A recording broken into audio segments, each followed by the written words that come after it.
Hello everyone, I'm Jasmine. Today I'm going to read Chapter 3 Stand By Me. Why would the stalker, if that is what he was, go so far as to murder Ruhi? Karthik was too wrapped up in this thought to notice that Dr. Singh had entered the room where they had their weekly sessions. This was not the day they usually had their meeting, however, and Karthik was unsure why a session had been scheduled overnight. Dr. Singh took his seat and silently looked at Karthik. That frustrated Karthik to no end. The doctor, sitting right in front of him, observing him without saying a word. Karthik had to break the silence. What's happening? Don't tell me I have to go over it all again. What's on your mind, Karthik? It was like the man knew exactly what he was thinking because he didn't even flinch at his sudden outburst. Nothing. What do we want to know? Karthik preferred not to speak his mind after what had happened the previous day with the cops. I want to hear it all today. I know there is a volcano of thoughts inside you and I want it to erupt. Remember, I told you that getting to the root of the emotional trauma is the key to coping with it and an important step in the therapy. We just can't run from it. I'm not running away from it. I just don't want to recall it. That's as good as running away from it. I want to know what happened that night. Do you think you could try telling me? I think it's the right time. No, not again. I have said it all. I don't think so. You have told me what you think happened. I want to know exactly how you felt. There's a difference between the two. Will you try talking about it? Karthik dug his nails into his palms again. Somehow that seemed to calm him down. He stared at the papers stacked on the table in front of him and shook his head. I know it's difficult. Today's might be the most difficult session for you. That's why I wanted it to be impromptu. Giving you time to prepare may have increased your anxiety. Karthik looked into Dr. Singh's eyes, trying to gauge why he was doing all this. But somewhere deep inside, it felt good to be asked how exactly he felt that night, how exactly he felt now. Before we talk about that night, I would like to know more about your family. Before we talk about that night, I would like to know more about your family. Maybe you could start by telling me about your relationship with your sisters and your equation with your parents, what the dynamics are. Will that relax you a bit? Another useless session, Karthik thought. He couldn't comprehend how any conversation that would end in the events of that night could make him feel better. Still, as always, he gave in. He pushed hard to find composure within. It was not easy for him anymore. He took the few deep breaths and drifted back to the time when he, Deepika, Ruhi, and their father lived under one roof along with their stepmother. Imagine a life in which your mother breathes her last when you are barely a teenager. Within a couple of years, your dad remarries and lets you know that you have to treat a complete stranger as your mother. It's torture, especially when that woman does not want you in your dad's life. As a child, what choice do you have? People often cry over the little worries they face in their daily life, forgetting that their family stands rock solid beside them. For us, little worries hardly mattered. We just hoped for a normal family life. Sadly, that never happened. My dad loved me and my sisters deeply, but we could see that woman's influence on him grew by the day. Initially, she seemed tolerable, but in our final months at home, they fought constantly. My stepmother never loved us or showed an iota of motherly care. So we never treated her as our mother. Dad was always trying to break the ice between us, but it never happened. Ideally, in a situation like this, a father would choose his children's happiness over that of a second wife who was determined to dominate us and to break our happy family apart. Instead, my dad tried to compromise, and one day our life had to shatter. Can't you just leave them somewhere? What life are we living? I didn't marry you just to take care of them. My stepmother was healing in the hallway. She continued, I have my own life and I want to spend it with you, just you and me, spending quality time with no interference from these idiots. I hated the holidays because of the constant fighting. My first year exams were going on, but who cared? By then, I didn't even bother to go out when the daily drama began. Deepika was watching television. Her MBA exams had just ended. I was reading a novel sitting on the adjoining bed. Their voices were loud and clear. It would not have surprised us if the neighbors filed a complaint with the police.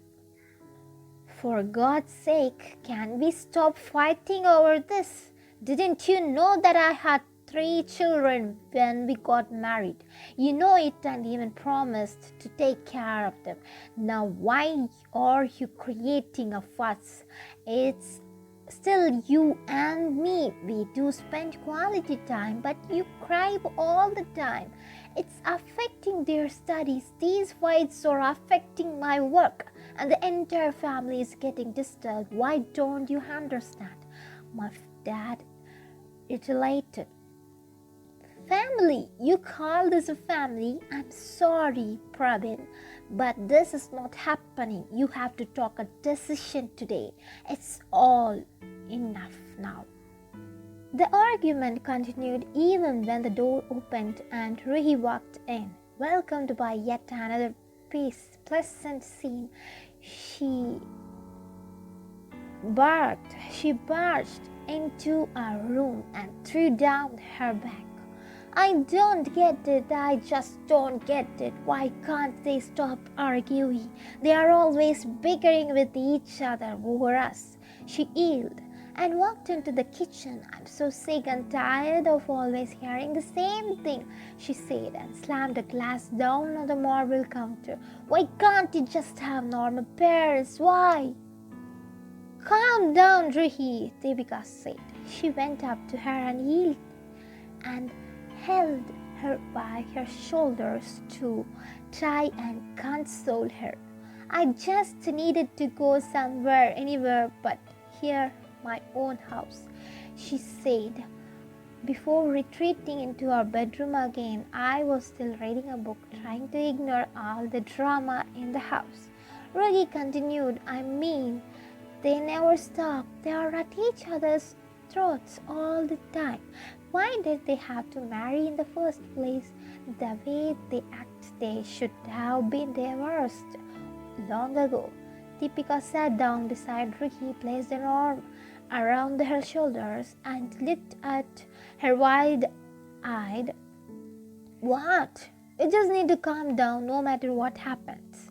We 3 should always be each other's strength, Deepika said, snatching the book from my hand to involve me in the conversation. What did I do? She's a bitch. Why bother stressing ourselves for no reason because of her? I wish Mom was alive. That's true. I'm just so tired of it, Ruhi cried, beginning her rant again. How about we watch your favorite movie again to get your mind off things? Deepika suggested, walking over and switching the TV to smart mode. No, I just can't watch Life of Pi right now. Not a movie about a boy who cares about animals. Here, our dad does not even care about his children. Deepika walked back over to us as the previews started. She placed an arm around each of us and said, "Just shut up and watch." Ruhi couldn't help but melt. Deepika always knew how to make both Ruhi and me feel better. No matter how bad things were, she always said, if there was not anything, there would not be anything. It sounded pretty simple, but it was actually a deep and complicated thought. She meant that if I was not her brother, she would not be a sister. The part of who she is because of Ruhi and me. One thing we three had realized since the trouble began was that we were inseparable. Halfway through the movie, when the doorbell rang, we knew it was our pizza delivery boy. Deepika always ordered at the pizza when we watched a movie together, and we were so used to it that it was not a surprise anymore. However, that day the surprise was that Dad came into the room to hand the pizza to us. It was not that he had not done it before. He knew Ruhi loved pizza, and every time he thought us one, he had that excited, broad smile on his face. But this time he was expressionless. We knew something was not right. We feared his silence, even though we knew what it meant. It was inevitable, and yet we had hoped that it would never happen. Our father had been successfully manipulated into turning his back on us. That woman was a curse on our family. If there was no law against it, she would not have thought twice before killing us. Deep in my heart, I still feel she should never have come into Dad's life, our lives. I think of my mom somewhere in this universe, full of regrets for having left us fragile and vulnerable. "So he did turn his back on you?" Dr. Singh asked, taking a sip of water from the glass on his table.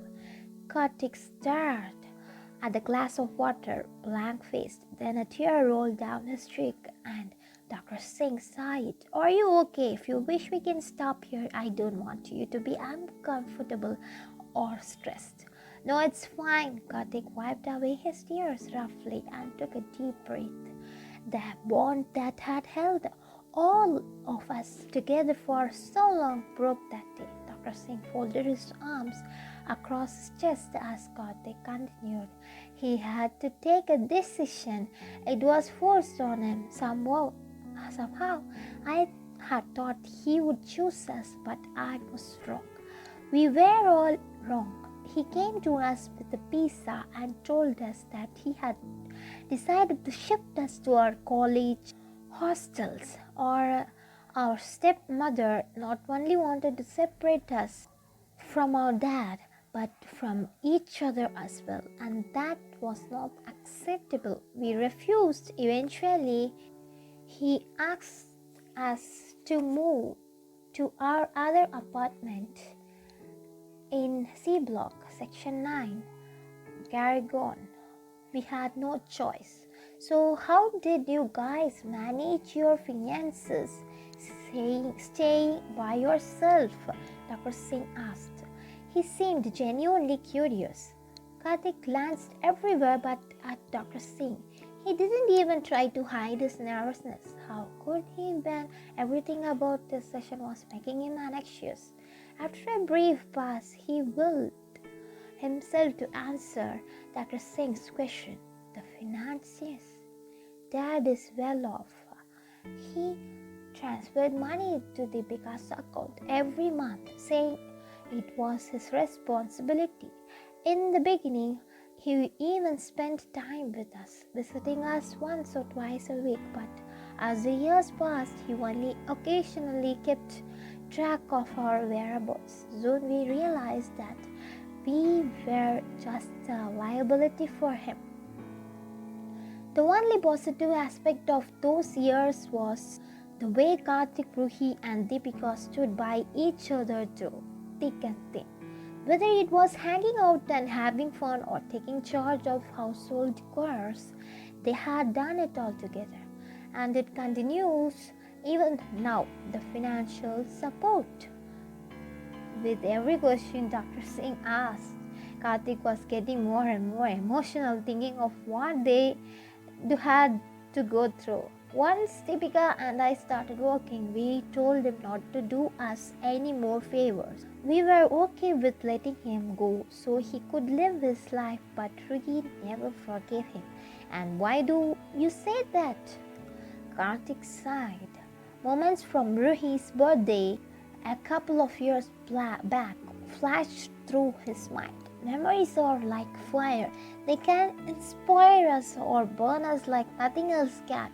Looking back at the smiles that he had shared with his loved ones, Karthik found comfort within his discomfort even in that moment.